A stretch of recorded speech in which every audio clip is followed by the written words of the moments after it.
सुधा समाधान।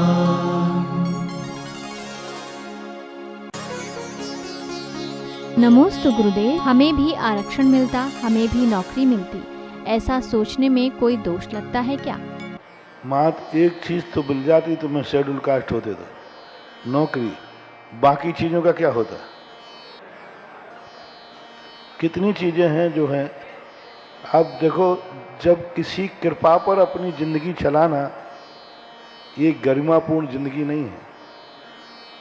वहाँ आरक्षण में नौकरी मिलना भी सम्मान सूचक नहीं है, और यहाँ नौकरी नहीं मिलकर के बेरोजगार घूमना भी सम्मान सूचक माना जाता है। सम्मान सूचक है। एक जैनी बेरोजगार भी है, अच्छे नंबर ला करके भी, तो भी सम्मान है। और जो कृपा के अंग में पूछता हूँ, एक विद्यार्थी ने 35 नंबर से पास हुआ, एक 99 नंबर से पास हुआ। एक नंबर का भी गुरु से उसने मांगा कि गुरुदेव या कानून मुझे एक नंबर दे दो, तो कानून कहता है तुम्हें एक नंबर भी नहीं मिलेगा। और एक विद्यार्थी को 33 नंबर नहीं आकर 23 नंबर आए, उसको बिना मांगे 10 नंबर दे दिए। बिना 10 ग्रेस के होते ना, ग्रेस के, तो 10 नंबर ग्रेस के लेकर पास होना ठीक है, और एक नंबर भी मांगा तो वहां एक नंबर नहीं दिया गया। दोनों में उचित क्या है? एक नंबर मांगा, उसने कहा साहब मैं फर्स्ट क्लास में एक नंबर में आ जाऊंगा। कानून में कोई एक नंबर देने का प्रावधान नहीं है। और फेल होने वाले को तो बोलो सम्मान किस में है? एक नंबर नहीं मिला तो भी इज्जत है, और यहाँ 10 नंबर मिल गए तो भी। इसलिए ये सब सोचो कि मत सोचो कि हमें कृपा से उसमें मिल जाता। कोई बात नहीं, नौकरी नहीं मिलेगी तो नहीं मिलेगी, दूसरा कार्य करो। इसलिए जैनियों को हमेशा नौकरी, अरे जैनी लोग नौकरी कर रहे, यही दुर्भाग्य है। तो मेरा बस चले ना, तो मैं 100% नौकरियां जैनियों से रहित कराऊं। जैनी को नौकरी मिलना ही नहीं चाहिए, क्योंकि हमारा तो सिद्धांत शास्त्रों में जैनी किसी का नौकर नहीं होता है। जैनी तो वो है जिसके यहाँ लोग नौकरी करते हैं। तो मेरी भावना तो है कि जैनी सेठ बने जिसके यहाँ दूसरे लोग नौकरी करें। और नौकरी करने की बात आती है तो ठीक है, अब आज का जमाना ऐसा हो गया कि राष्ट्र ही नौकरी से चल रहा है। राष्ट्रपति वेतन में है, सबको वेतन मिल रहे हैं। तो आजकल एक नौकरी की ऐसी फैशन चल गई है, कलयुग की बलिहारी है। अन्यथा ऋषभ देव ने आजीविका के साधनों में कहीं नौकरी रखी नहीं थी। नौकरी का अर्थ होता है मजबूरी, कमा नहीं सकते, कुछ नहीं कर सकते, इसलिए नौकरी करना पड़ती है। तो मैं तो यही आशीर्वाद दूंगा कि नौकरी नहीं लगे तो शेड्यूल कास्ट बनने की अपेक्षा सेठ बनो। सेठ। नमोस्तु गुरुदेव, भगवान राम को मर्यादा पुरुषोत्तम क्यों कहा जाता है? क्योंकि उन्होंने कभी मर्यादा का उल्लंघन नहीं किया। हमेशा उन्होंने संकट आए, सब कुछ आए, लेकिन मर्यादा का उल्लंघन नहीं हुआ। राजगद्दी पर बैठ करके सबको बराबर न्याय करना चाहिए, तो उन्होंने मर्यादा का ध्यान दिया। अपने खुद विदेही के लिए वनवास भेज दिया। तो उन्होंने जहाँ भी जीवन में आया वो अपनी मर्यादाओं का उल्लंघन नहीं किए, भले उन्होंने संकट पर संकट आते गए। यदि वो मर्यादा का उल्लंघन कर देते तो संकट टल सकते थे, फिर भी उन्होंने संकट को नहीं टाला। संकट से नहीं टले, लेकिन मर्यादा का उल्लंघन नहीं होने दिया। कई प्रसंग उनके जीवन में हैं जिन कारण से वो मर्यादा पुरुषोत्तम कहलाते। नमोस्तु गुरुदेव, दान की परिभाषा क्या है? देखो, दान, सबसे पहले दान की परिभाषा क्या है? इस हाथ दीजिए साथ लीजिए। इस हाथ से दो और इस हाथ से दो, वही दान दान कहलाता है।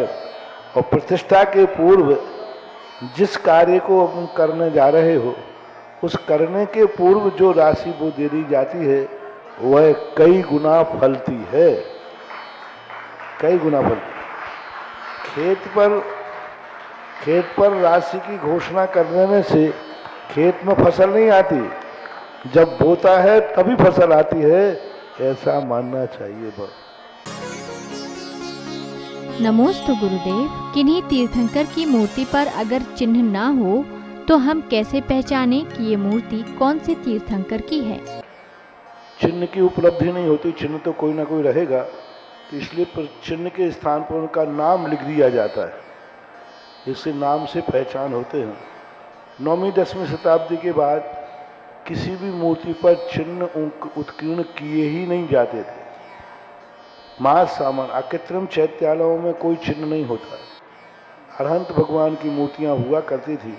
9वीं 10वीं शताब्दी के बाद से चिन्ह उत्कीर्ण करना शुरू कर दिए।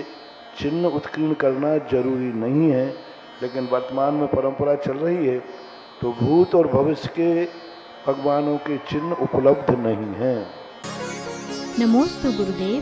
पाद प्रक्षालन और शांति धारा का क्या महत्व है? हमारे यहाँ क्रिया का महत्व नहीं है, क्रिया के साथ में कितना त्याग किया है उसका महत्व है। अब एक व्यक्ति एक कलश करता है तो लाख रुपए में लेता है और एक बाद में फोकट में कर देता है, तो उसने डबल पुण्य है, अभिषेक का पुण्य तो है ही, और 1 लाख रुपया उसने दान में दिए, पैसे का सदुपयोग हुआ तो वो पुण्य अलग मिलेगा। दोनों पुण्य अलग हैं।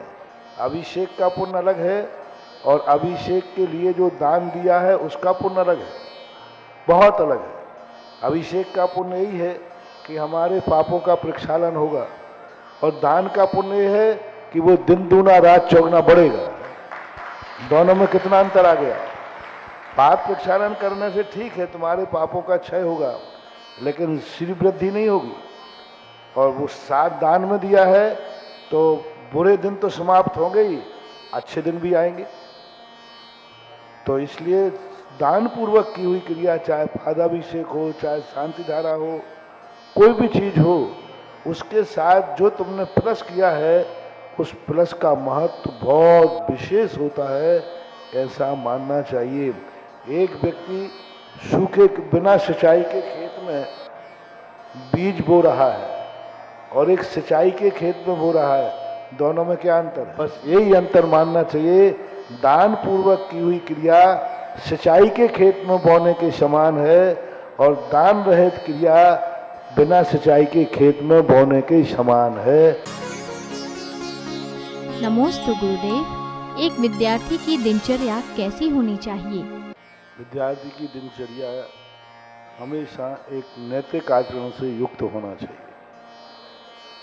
काक चेष्टा बको ध्यानम, श्वान निद्रा। कौए के समान उसकी काक चेष्टा यानी प्रवृत्ति, बको ध्यानम बगले के समान उसकी एकाग्रता होना चाहिए। निद्रा सबसे कम आना चाहिए, और हमेशा उनको अपने जो विषय पढ़ रहे हैं उस अध्ययन की तरफ विशेष लक्ष्य होना चाहिए। तीसरा, पढ़ाई करने का एक उद्देश्य होना चाहिए। मात्र पैसा कमाना ही हमारा मुख्य उद्देश्य नहीं है। अपने जीवन का उत्थान करना, जैसे आज प्रातःकाल हमने प्रवचन में कहा था, पैसा किस लिए कमा रहे हो, ये सबसे पहले महत्वपूर्ण है। वह उद्देश्य हमारा नेक होना चाहिए कि हम पढ़कर के एक अच्छा जीवन जीना चाहते हैं, पढ़ करके हम परिवार को सुख देना चाहते हैं, पढ़ करके हम परिवार की इज्जत बढ़ाना चाहते हैं, परिवार को हम सब प्रकार की सुविधाएं देना चाहते हैं।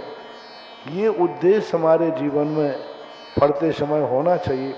जब अच्छा उद्देश्य लेकर हम पढ़ेंगे तो पढ़ाई में बहुत अच्छा मन भी लगेगा।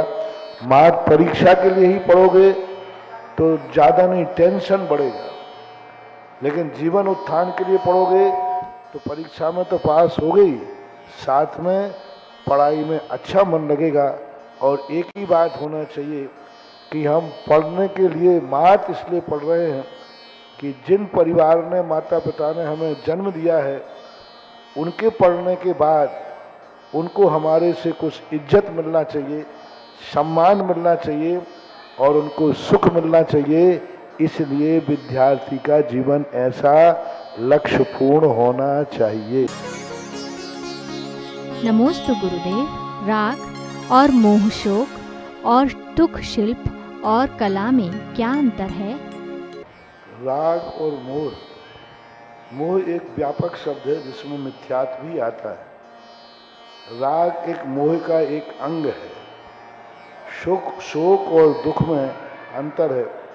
शोक यानी एक प्रकार का उसके अभाव का चिंतन करना। कोई वस्तु हमारे हाथ से चली जाती है तो उसका शोक बनाना। दुख आने पीड़ा होना, जैसे कांटा चुभ रहा है तो दुख कहलाता है, और कोई हमारी वस्तु गुम गई तो वो शोक कहलाता है। शिल्प और कला जो है, कला अनेक प्रकार की है। नृत्य कला भी होती है। शिल्प का अर्थ होता है किसी चीज़ का निर्माण करना, जैसे चश्मा बनाना, पेंसिल बनाना, लकड़ी काटना। ये विश्वकर्मा का खाती का जो काम है, कुम्हार का जो काम है, ये शिल्प में आएगा। और कला शिल्प में नहीं आती। कला अनेक प्रकार, चित्र बनाना ये कला है, शिल्प नहीं है। नाचना एक कला है, नृत्य, ये शिल्प नहीं है। तो कला अलग चीज है और शिल्प अलग चीज है। नमोस्तु गुरुदेव। विपरीत परिस्थितियों में मन को वश में कैसे करें? किसी भी परिस्थिति में मन को नियंत्रण रखो। किन परिस्थितियों में नहीं, हर परिस्थिति में मन को नियंत्रित रखना ही पड़ेगा, क्योंकि परिस्थिति तुम्हारे नियंत्रण को देख के नहीं आती। परिस्थिति तो परिस्थिति होती है, नियंत्रण तो अपन को रखना है। अग्नि में अपन उंगली डालेंगे तो अग्नि कितना जलाएगी ये नहीं कह सकते हैं, वो तो अपन को सावधानी रखना है। बाकी परिस्थितियां तो कोई लिहाजा नहीं करती। किसी के ऊपर भी कोई भी परिस्थिति और संकट आ सकता है, मात हमें खुद अपने आप पर नियंत्रण रखना है। नमोस्तु गुरुदेव। कलिकाल में मोक्ष की प्राप्ति का मार्ग बताएं। किसी भी दर्शन के अनुसार कलिकाल में मोक्ष नहीं है। मोक्ष मार्ग जरूर है। जैसे किसी रास्ते की दूरी होती है तो व्यक्ति मंजिल तक तो नहीं पहुंच पाएगा, लेकिन आधा रास्ता पार कर सकता है। इस कलयुग में मोक्ष मार्ग है, लेकिन वो मोक्ष मार्ग भी 24 घंटे, आपने खुद कह दिया कि इतनी उलझनों में उलझा हुआ है, तो गृहस्थ को मोक्ष मार्ग होता ही नहीं। मोक्ष मार्ग बिना संन्यास के मोक्ष मार्ग होता ही नहीं। दोनों हाथ में लड्डू खाने को नहीं मिल सकते।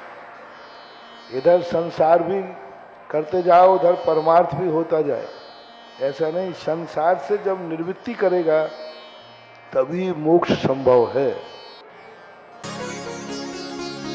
नमोस्तु गुरुदेव। स्वाध्याय में महिलाओं की भागीदारी 90% होती है, पुरुषों की भागीदारी कम क्यों होती है? महिलाएं फर्स्ट आ गई। आजकल इंटरव्यू देखो, जहां देखो वहां बच्चियां पास आने हो रही। दो बातें हैं, एक तो इनका 24 घंटे इनको अर्थ कमाने का विकल्प रखा रहता है। दिन भर जाकर के कोई नौकरी कर रहा है, कोई व्यापार कर रहा है, कोई धंधा कर रहा है, एक बात। दूसरी बात है कि इनको अपने पुण्य का अहंकार आ गया है कि मैं तो पुरुष हूँ, मुझे कुछ भी जरूरत नहीं है। महिलाएं बेचारी वैसे ही अपनी पर्याय को दुखी मानती हैं और उनको समय भी मिलता है। इतना टेंशन वाले काम महिलाओं को नहीं करना, इनको घर गृहस्थी के काम करना पड़ते हैं, खास तौर से जैन महिलाओं को। इसलिए इनको स्वाध्याय में समय निकल आता है। इनका तो 24 घंटे टेंशन में रहते हैं। फिर भी श्रावकों को, पुरुषों को सबसे ज़्यादा स्वाध्याय की ज़रूरत है, क्योंकि महिलाएं इतना ज़्यादा पाप नहीं करती, महिलाएं इतना ज़्यादा हिंसा का काम नहीं करती। उनको झाड़ू बुहारी की ही हिंसा करना पड़ती है जो घर गृहस्थी में होते हैं। इनको ज़्यादा झूठ नहीं बोलना पड़ते, घर गृहस्थी के झूठ बोलते हैं। ये ज़्यादा चोरी नहीं करते। महिलाओं में आज भी बहुत कुछ धर्म अपने आप इनका पलता है। जैन महिलाएं का सबसे ज़्यादा पाप करते हैं, करना पड़ते मनुष्यों को, पुरुषों को। इनको हिंसाएं भी बड़ी बड़ी करना पड़ती हैं, खेती कर रहा है तो खेती है, और भी धंधे पानी में झूठ भी बड़े बड़े बोलना पड़ते हैं, चोरी आदि भी इनको आदि व्यापार धंधा होने से करते ही हैं। तो बहुत सारे ऐसे पाप हैं जो पुरुष ज़्यादा करता है, इसलिए पुरुष को सबसे ज़्यादा स्वाध्याय भी करना चाहिए। स्वाध्याय करेगा तभी वो उन पापों के प्रति बच पाएगा, बचने का परिणाम करेगा। अरे मैंने शास्त्र में पढ़ा है ऐसा नहीं करना, तो ये बहुत बड़ी भूल हो रही है। चतुर्थ आदि कालों में स्वाध्याय करने की परंपरा पुरुषों में थी।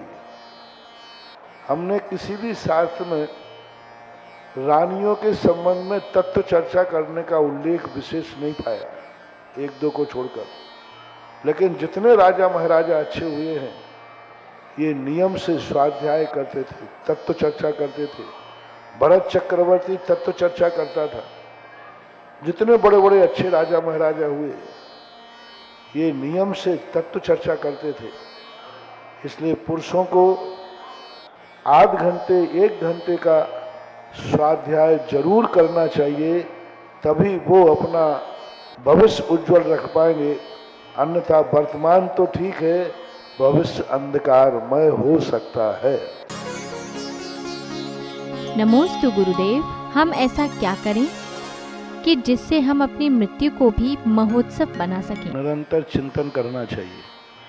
12 भावनाओं के बिना व्यक्ति वैराग्य को प्राप्त नहीं कर सकता। अविरत सम्यक दृष्टि की संलेखना नहीं होती है। संलेखना लेते समय कम से कम 12 व्रतों का होना अनिवार्य है। और कई आचार्यों ने संलेखना को भी एक व्रत ही कहा है। 12 व्रतों में भी, शिक्षा व्रतों में कई आचार्य संलेखना को भी लेते हैं। इसलिए पंचम गुण स्थान से ही संलेखना है, अविरत की संलेखना नहीं होती है। हाँ, वो संलेखना का अभ्यास कर सकता है, इसमें कोई बाधा नहीं। नमोस्तु गुरुदेव, व्यक्ति को कैसे अनुमान होता है कि उसकी आत्मा शरीर को छोड़ने वाली है? संकेत हैं, कुछ शरीर में संकेत होने लग जाते हैं। जैसे फसल को देख कर के लोग, किसान बता देते हैं ये पकने वाली है, फल को देखकर बताते हैं ये फल पक गया है। ऐसा ही कुछ संकेत होते हैं मरण के पूर्व, जिससे पता चलता है कि आत्मा शरीर को छोड़ने वाली है। अकाल की नहीं, जो नियत मरण होता है उसका ज्ञान होता है। एक्सीडेंटल केसों में ऐसा ज्ञान नहीं हो पाता। सुधा समाधान